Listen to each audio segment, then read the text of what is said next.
Are we paying too few for the water? Is the water too cheap in the Nordics? Globally speaking, it's obvious that we are paying too little. If we would be paying enough, then that would cover for the investment, at least the funding needs for the investment. Welcome to the Urbanista, where we discuss the water management challenges of Nordic cities. From safe drinking water distribution and stormwater collection to building sustainable urban living environments.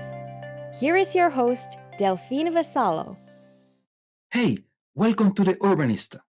We are kicking off the autumn season with a series of interviews from the World Water Congress 2022, organized by the International Water Association in Copenhagen, Denmark.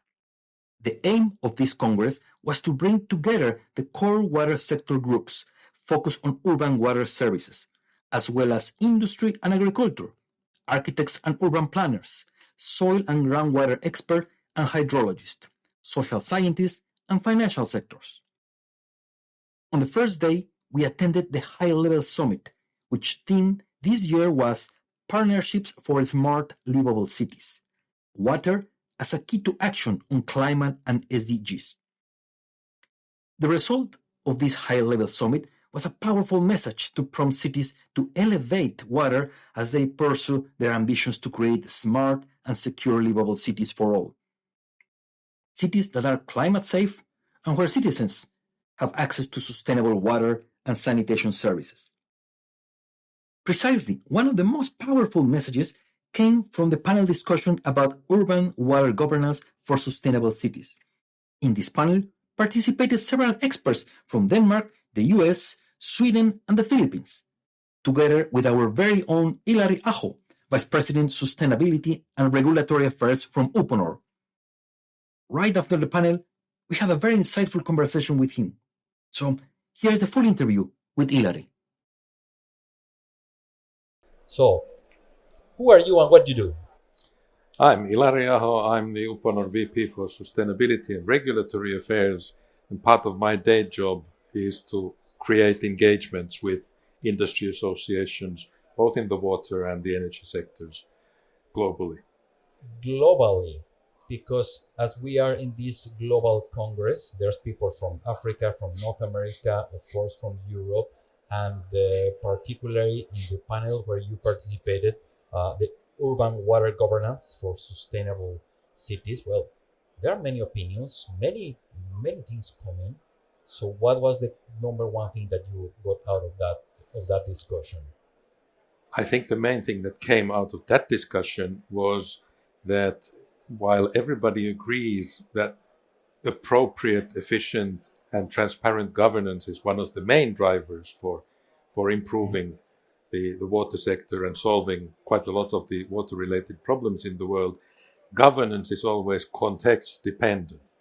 So you can't have a one-size-fits-all decision from a panel in Copenhagen that could be then copy-pasted to any given context. So the main topic is, yes, governance needs to be improved, but you have to do that in a way bottom up by engaging the community that you want to develop the governance for, rather than copying your solution from another part of the world. So never better explain that one size doesn't fit all. Definitely doesn't in this case in particular. But then what between all the stakeholders that we have in this mix, government, academia, of course the water supplies and with the manufacturers. So there's like pretty diverse interests there. So indeed, it's really diverse. And to make the topic even more complicated, you didn't mention two of the main stakeholder groups, which are related to the ones that actually then use the water and and produce the wastewater that needs to be treated, which would be buildings and water-intensive industries. And one remark that was just made in the last session of the forum is that there's a striking absence of the very water-intensive companies for example, in this event. And we can't solve the water-related problems of the world unless we also fully engage those that industrially use high amounts of water. And from our point of view, from the Uponor point of view, if we don't engage those that invest in buildings and technologies and management systems in buildings that have a fundamentally important role in defining how much water is used in the first place. Right. So then what do we need to engage them or to bring them at least to sit in the same table, whether it's a big conference or whatever particular forum?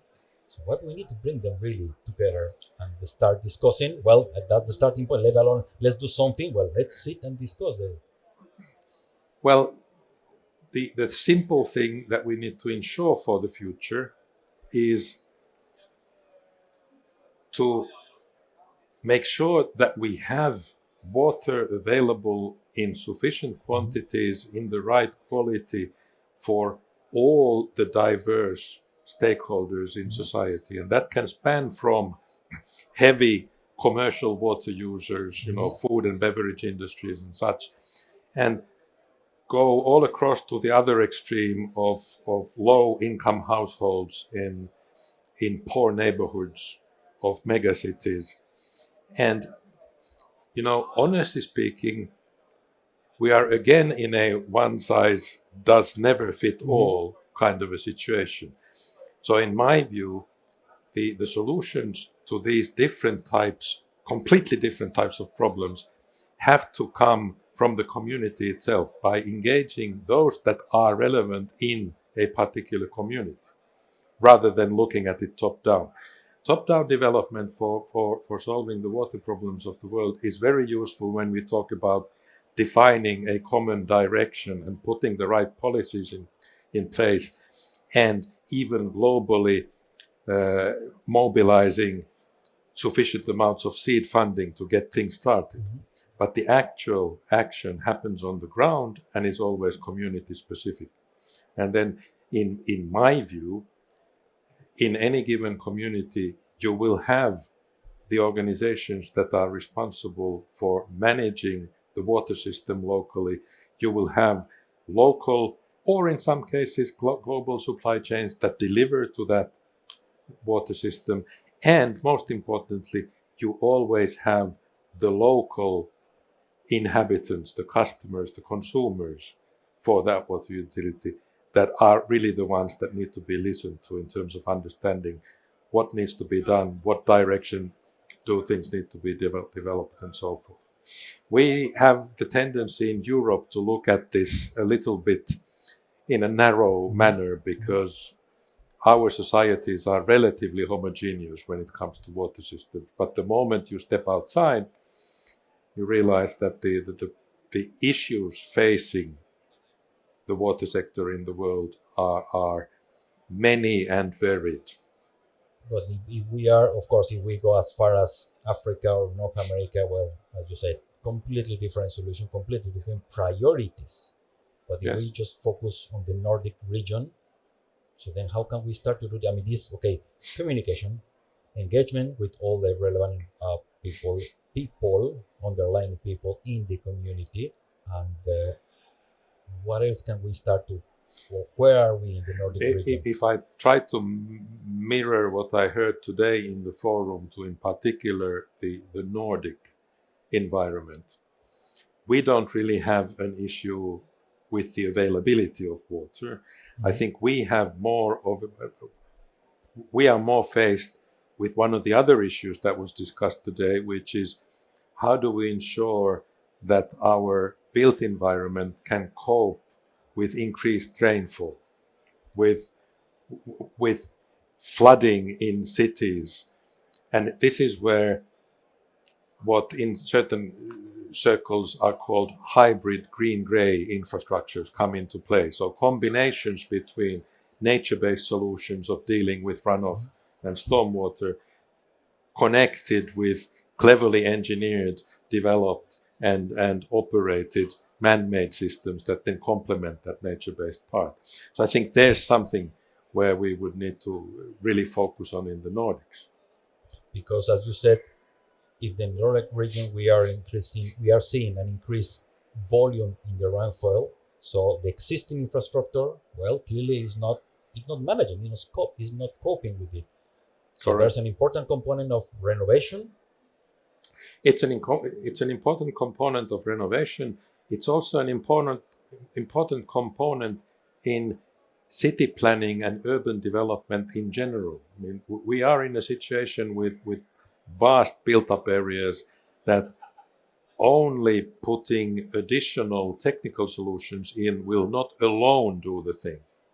And this is why the important thing is to find clever combinations of engineered systems, such as our company is providing, and nature-based solutions which take care of excess runoff in a natural way through natural retention mechanisms or avoiding hard covered areas and these sorts of things.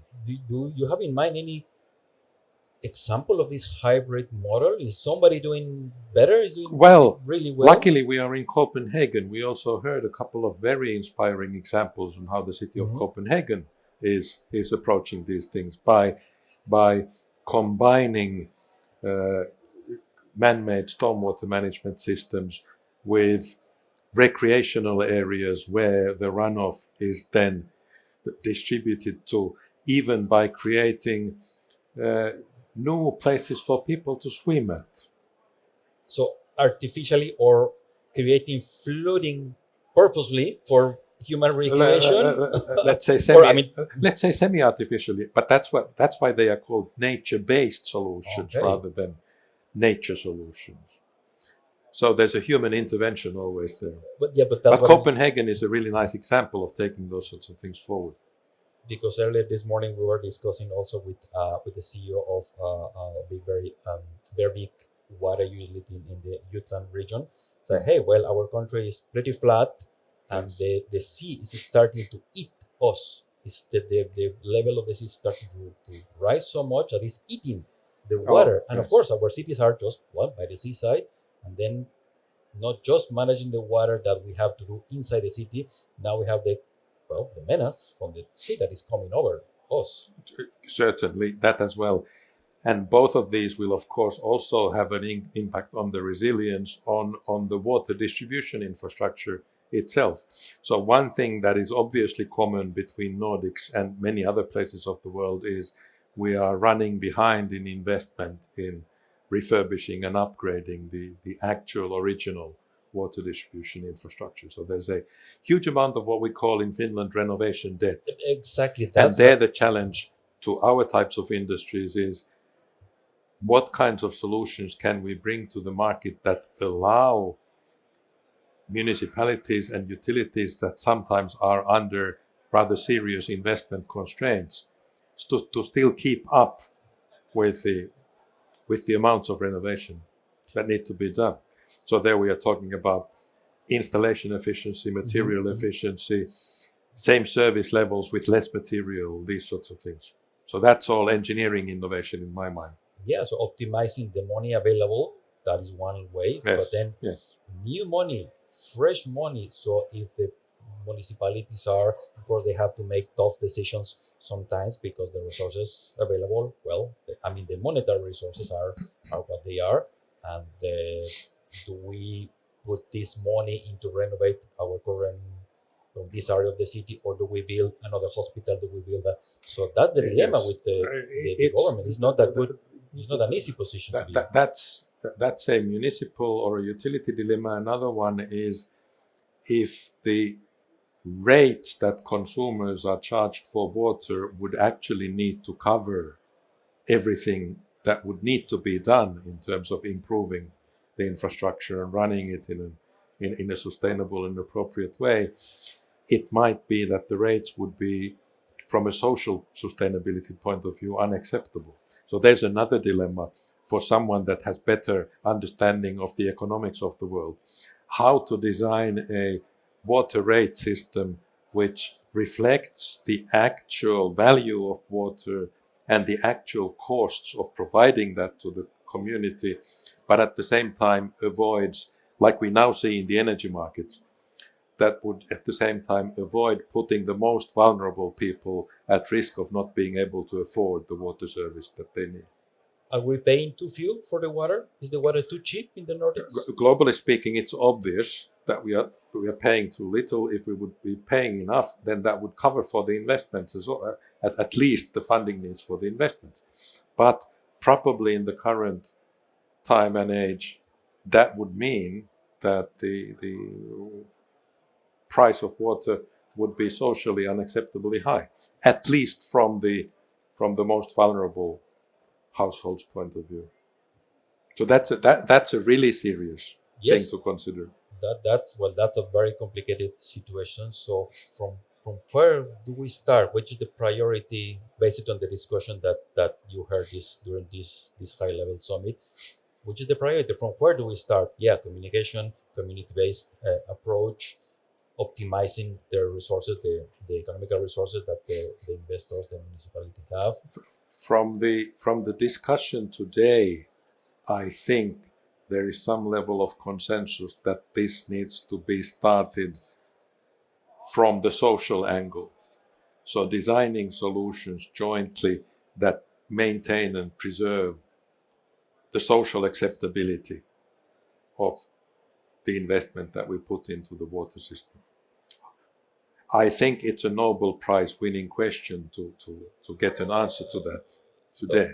But this is my takeaway from the discussion, that's sort of the main angle where we need to start, because that's the only direction from which we can then reach the sustainability goals related to water. If we don't get social acceptance to the solutions that are being developed globally, then they will not be accepted, and the ultimate goals will not be reached.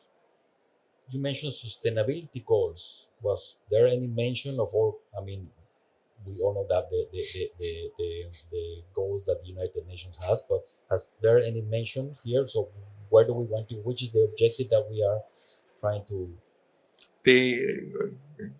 I would invite everyone to take a deeper look at the system of the UN Sustainable Development Goals, because one speaker today put it very nicely in saying that the Sustainable Development Goals themselves are only headlines. They don't really mean anything. Underlying the Sustainable Development Goals, there is actually about 160 very concrete, very measurable, and very action-oriented targets. And those are the ones that we need to understand and start picking from in terms of defining what we and the communities around us need to be doing. Well, still the discussion going on. Very complicated discussion. But the world is complicated, yes.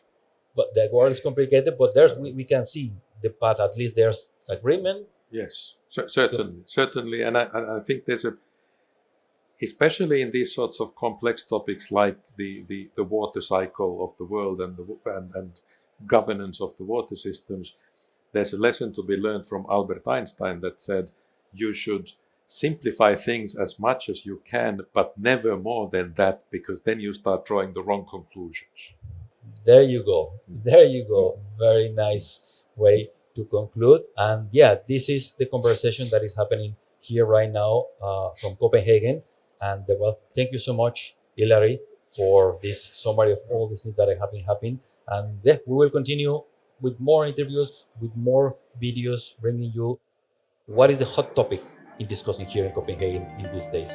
Thank you very much. Thank you. Thank you for listening to the Urbanista podcast, a production of Uponor Infra, the leader in sustainable infrastructure solutions. If you found it interesting, why don't you share it with your colleagues? We all together can move our industry forward.